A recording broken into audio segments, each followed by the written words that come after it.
On est à seulement 2 jours de la sortie officielle du 7.4 et à 10 jours du Lorcana Challenge à Lille.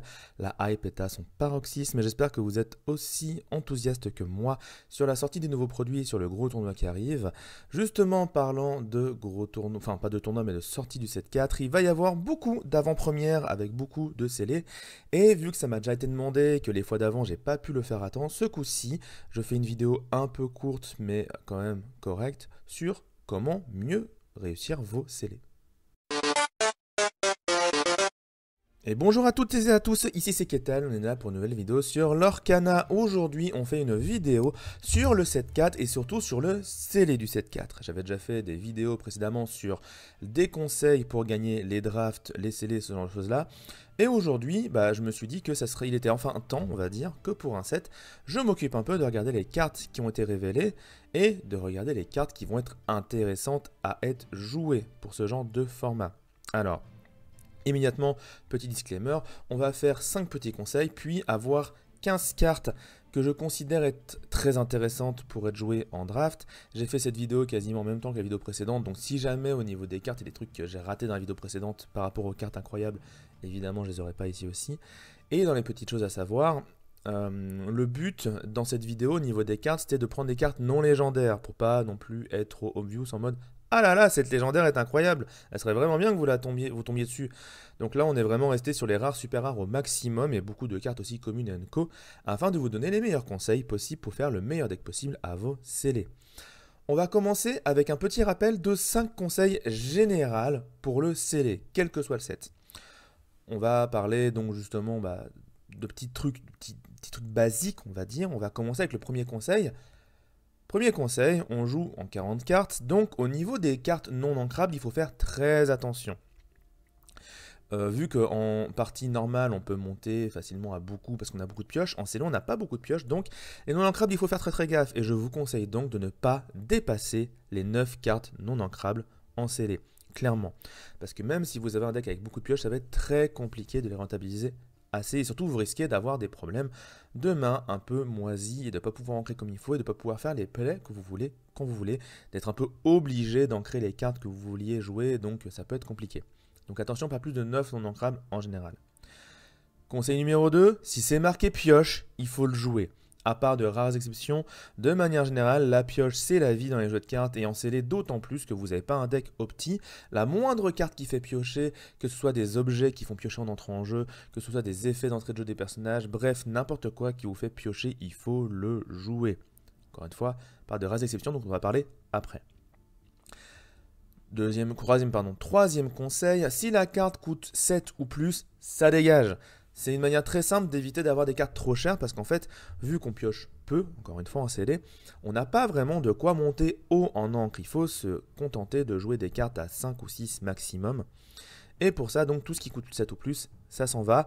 Et je rentre là-dedans, évidemment, les chansons à l'unisson. Pourquoi? Parce que c'est difficile d'avoir un board établi en scellé encore plus qu'en normal. C'est encore plus difficile d'avoir un board avec des gros personnages établis. Et de ce fait, les chansons à l'unisson coûteront beaucoup trop cher pour 90% des decks, même plus que ça. Vraiment, vous n'arriverez jamais à les jouer pour leur encre. Et attendre d'avoir un board pour les chanter, ça peut être très problématique. Et pourtant, il y a des chansons qui sont super intéressantes dans le tas. Mais clairement, à part peut-être la jaune parce qu'elle est ancrable, le reste, vraiment, honnêtement, il ne faut pas les jouer, je pense. Conseil numéro 4, jouer des insaisissables pour 2 raisons. Premièrement, parce que si l'adversaire n'a pas assez de moyens de les contrer, ça vous permettra de gagner. Deuxièmement, parce qu'il faut contrer les insaisissables adverses. Et vous allez voir, avec la sélection de cartes que j'ai faite, que des insaisissables balèzes, il y en a un paquet qui peut faire beaucoup de points très vite. Donc, prévoyez des solutions contre les insaisissables et le moyen le plus sûr de pouvoir les gérer, c'est d'en jouer vous-même. Donc, n'hésitez pas à les rentrer dans votre deck. Et pour finir, 5e conseil. Au plus, vous avez des persos à 5 ou 6 avec de bonnes stats, le mieux c'est. Parce que vu que vous allez piocher peu de cartes, rapidement vous allez être top deck. Et quand vous allez être top deck, c'est-à-dire quand vous allez avoir 0 carte en main, que vous allez piocher une carte dans votre tour, vous avez envie d'avoir des gros personnages plutôt que des petits personnages. Donc attention au nombre de personnages à 1, 2 et 3 que vous mettez, privilégiez des gros personnages dans votre deck. Vraiment essayez d'en mettre la moitié en gros personnages, ça vous permettra d'être plutôt tranquille à l'avenir sur les cartes que vous allez piocher et donc vous allez avoir des grosses cartes à chaque tour, ça vaut vraiment le coup.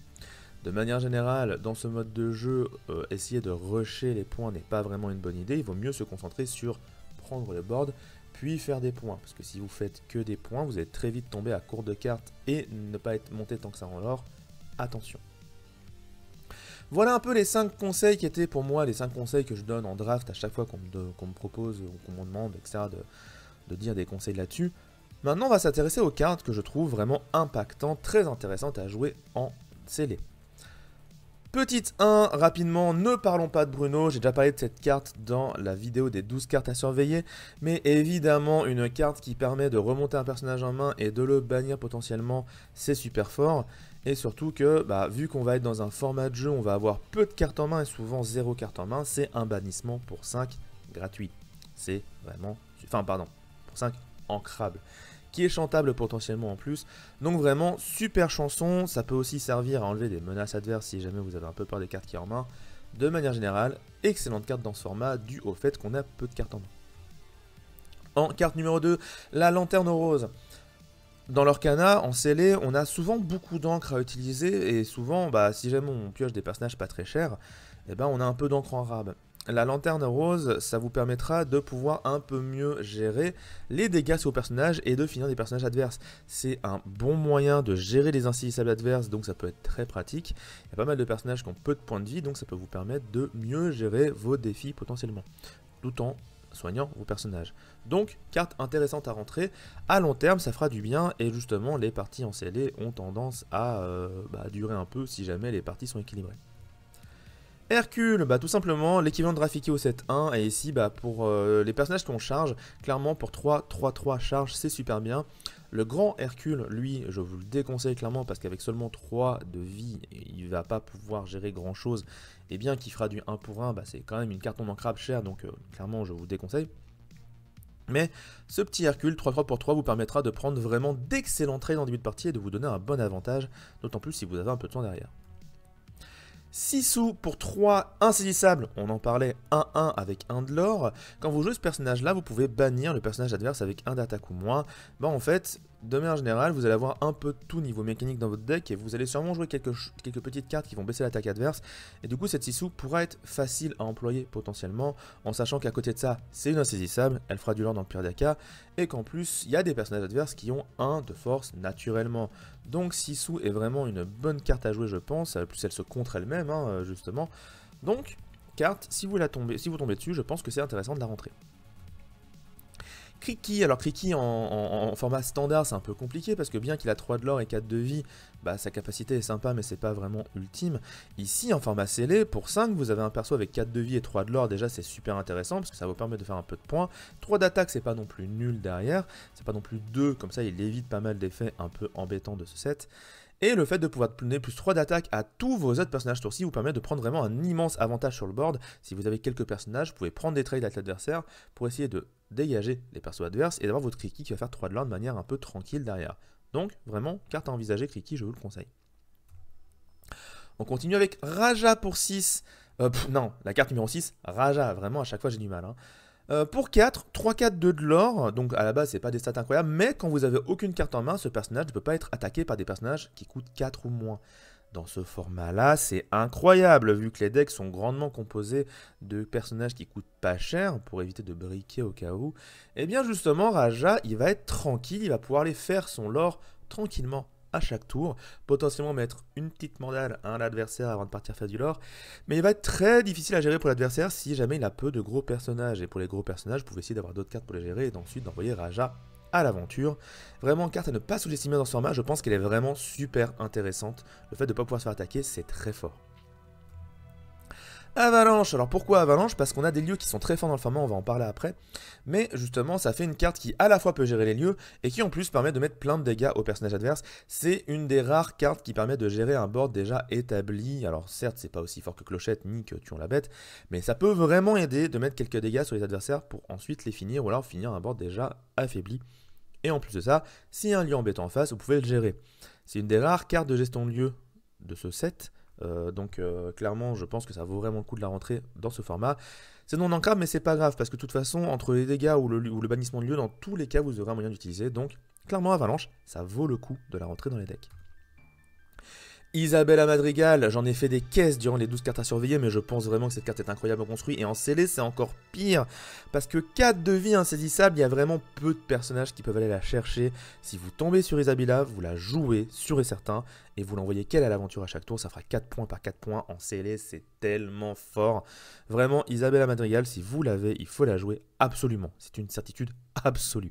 C'est vrai, si, j'ai pas mis les cartes dans l'ordre croissant de qu'est-ce qui est fort ou pas fort, mais clairement, si j'aurais dû faire un top 1, ça aurait sûrement été Isabella Madrigal en top.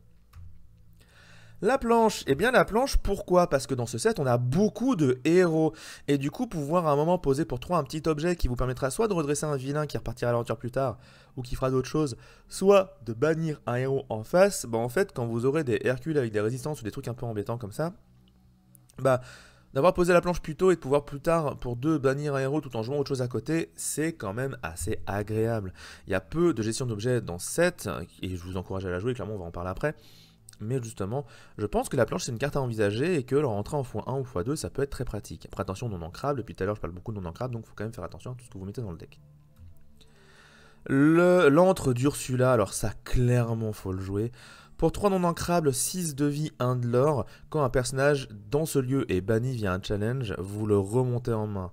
Tout ce qui fait ce genre d'effet, c'est super fort parce que c'est du card d'avantage, c'est certes pas de la pioche directe, mais récupérer des personnages en main, c'est pouvoir les rejouer et donc avoir toujours du carburant pour continuer à jouer dans votre partie et pouvoir continuer d'affronter votre adversaire.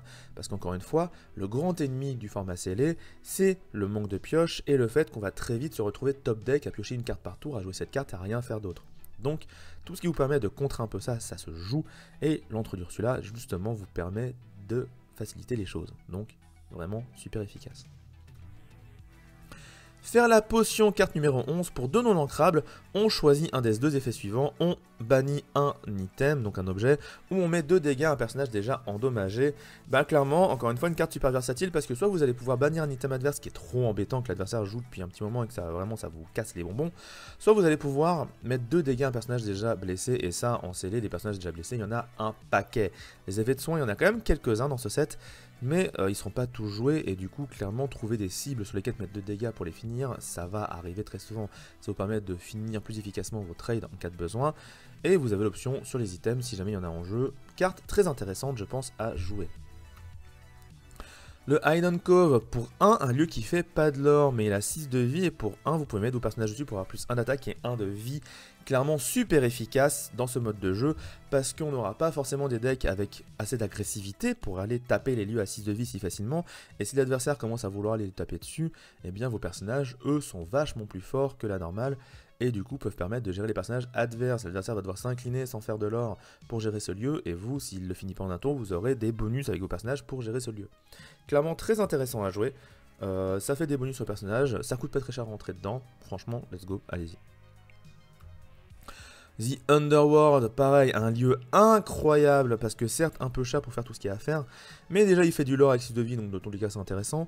Vous rentrez dessus pour 2, et quand un personnage qui est sur ce lieu-là va à l'aventure, vous pouvez payer 3 pour récupérer un carte de votre défausse dans votre main, donc soit des petits personnages pour les ancrer ou pour les rue derrière, soit évidemment, plus tard dans la partie, vos gros personnages que vous avez potentiellement envoyé se sacrifier ou quoi que ce soit contre des adversaires ou qui sont fait gérer, et ben vous pouvez les récupérer et les rejouer plus tard. C'est un peu comme si vous faisiez l'effet de partir là-bas à chaque fois que vous aviez un personnage qui fait l'aventure dessus. Alors, ça coûte cher, c'est vrai, mais en scellé, c'est clairement le format où vous avez le plus de chances de pouvoir essayer d'en profiter, parce que sinon il se ferait flinguer beaucoup trop vite. Donc, The Underworld, ça coûte très cher, mais c'est vraiment à envisager, en particulier dans les, dans les derniers tours de la partie, plus tard dans la partie, pour essayer de remonter, ou encore une fois, d'avoir toujours du carburant à utiliser avec votre deck. Vraiment bonne carte.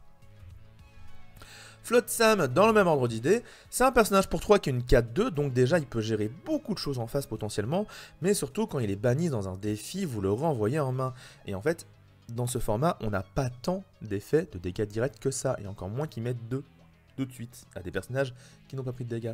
Donc Flotsam, il y a de très grandes chances que quand vous le posiez, vous puissiez vous en servir le tour d'après, et avec 4 d'attaque et 2 de vie, clairement il est là pour aller chasser des personnages adverses, et être banni, et remonter en main, et vous pourrez recommencer.